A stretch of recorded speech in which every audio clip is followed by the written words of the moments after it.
Hello, today I'm going to talk about the Google applications or Google tools.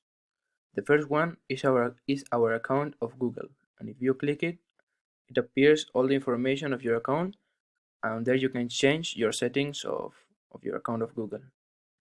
The next one is Google Search. If you click it, they will send you to the search bar.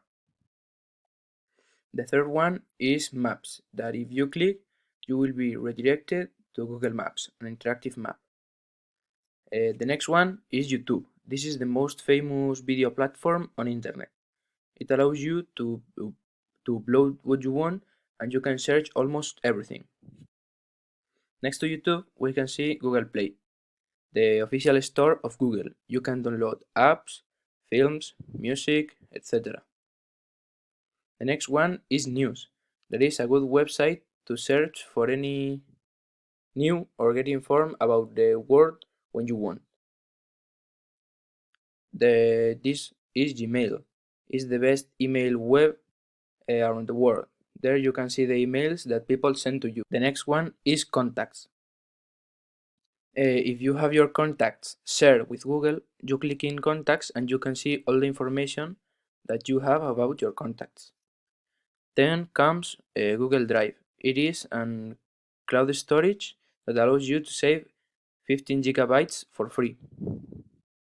The next one is Calendar, which is a normal calendar where you can put some remembers or to search the day. Then come Google Traductor, that if you click it, you will be redirected to the famous Google Translate. The next one is Photos. In case you have saved some photos saved at the cloud, you can see it. And then comes Google Shopping. It is like the searching bar, but only gives you options to buy what you have searched. Then we can see Google Docs. There you can write what you want, from a shopping list to a note for your father. Then we have Books. If you have downloaded any book from Google Play, it will be there ready for read. The next one is Blogger, the web where you can create a blog. It is very simple and you can talk about what you want.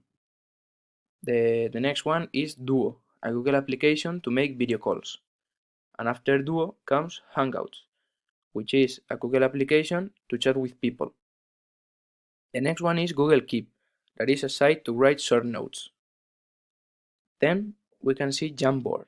Jamboard is a digital board at the cloud where you can write or you can draw what you want.